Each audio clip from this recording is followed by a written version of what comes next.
and my 15-year-old was there to speak upon himself and to let the judge know, that he doesn't want to get adopted and he wants to come home to mom.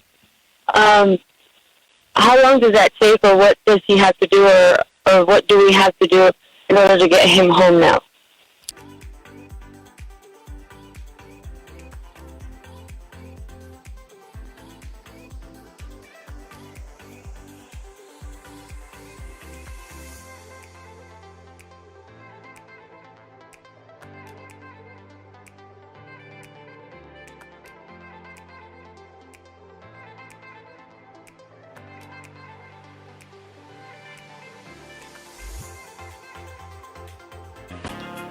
I'm attorney Vince Davis, and I'm on with our co-host Aaron Carranza.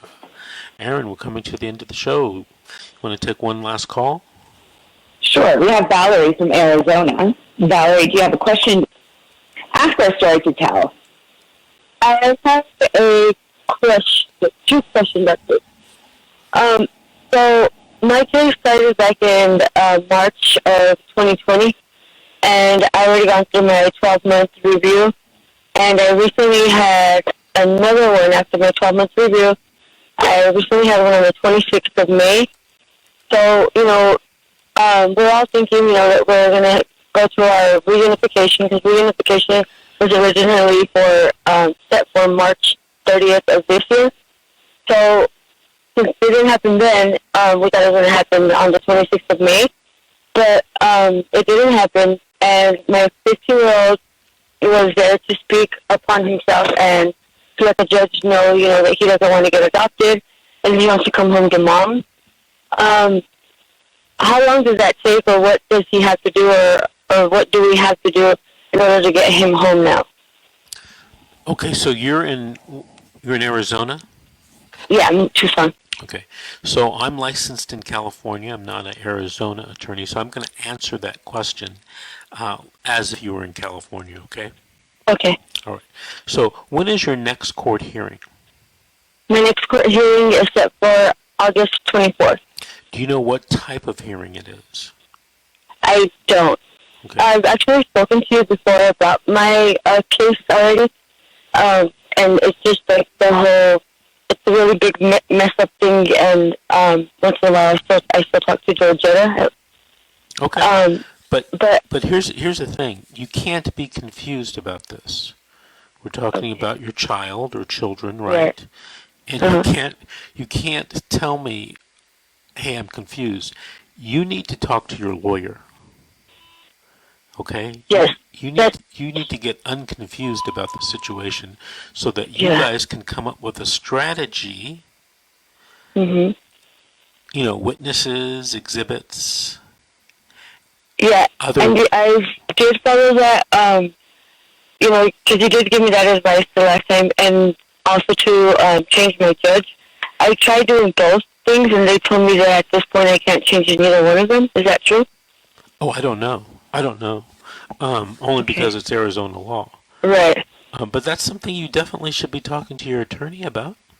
Oh, yeah, I have, and it's just getting nowhere. And, at this point, I'm also looking for a new attorney, but at this point, I've lost, looking for one, because since they told me that at this point it's already really far into the case and that I can't change my judge or my attorney. Okay, so you might not be able to change your judge, but you can change your attorney. And you are going to have to, go on Google. You're going to have to let your fingers do the walking through the yellow pages. You're going to have to call, and call. Yeah. Until you find someone that can help you in your area. I think you mentioned Tucson or wherever you are. Yeah. Okay. I have been reaching out to your guys' I think it's called Roblox or Ro something. I forgot what it's called, but there's this other place that I've been calling, and just literally just looking for another attorney.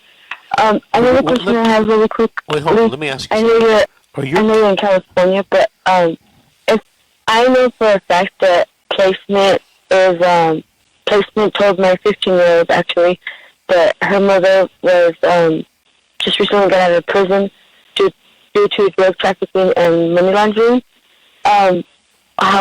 What can we do about that? Because my 4-year-old is with this one lady that she's not a relative, and she's barely going to get her foster care license. So at this point, I'm just really confused about all of that because I thought they had to have the foster care license already. But she literally, confessed to my 15-year-old that her mother was just recently in prison.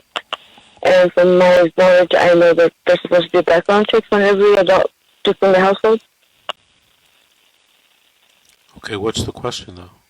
My question is, what can I do about removing my 4-year-old and my 13-year-old, my 14-year-old from this lady's house, knowing that her mother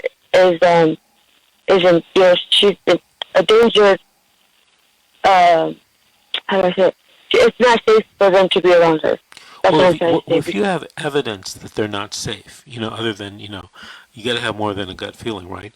You should file a complaint, right, at the state or local level. But, you should get your children with a family friend or a relative. And that's something you got to talk to your attorney about, how to do that, or the best way to do that. Yeah, I actually mentioned to him, literally 5 minutes before the court, I told him, remember to please let them know that she's not a relative, and I want them removed from there. And he said, okay, I will let the judge know. But then he didn't even mention anything about her not being a relative. It's still on paperwork. It's still saying that she's a relative. Well, let me tell you what the Vince Davis strategy is. You make a list of 25 relatives and family friends. Doesn't matter where they live. They can live in California. They can live in New York. They can live in, London, England. Doesn't matter. Make that list. Names, address, telephone number of people that could, I didn't say would, that could take the child or children. Give that list to your attorney and also email it to your social worker. Okay, at my first meeting, when my case first started, 2 minutes. They actually asked me for 25 people, and I wrote them down as well as the lady that asked me for them at the time. She wrote it down as well on the board, and neither one of those 25 people, have my kids right now, and there's actually 5 people on that list that are willing to take my kids. Okay, Valerie. Valerie, hold on. My engineer told me we're running out of time. Listen. Okay. Make the list, email it to your social worker and to your attorney, and tell them, I want my kids placed in one of these homes. Okay. Email it so there'll be a record. Okay. Oh, yeah, I email everything and record everything. Hey, Valerie, I want you to call back in 3 or 4 weeks. Let us know what's going on. I want to thank you for listening, and thank you for calling in and sharing your story about your case. Thank you so much. You have a good day. Thank you. God bless you. Aaron, we've come to the end of this show. Anything you want to ask me real quick before we run out of time? Can you give me the details about you're talking about people being a captain in their area for a protest. Can you give the listeners more information if they didn't hear you in the beginning of the show? What we're going to do a Facebook Live this week a couple of times. I'm going to tape it. We'll play it a couple of times this week and get this thing rolling.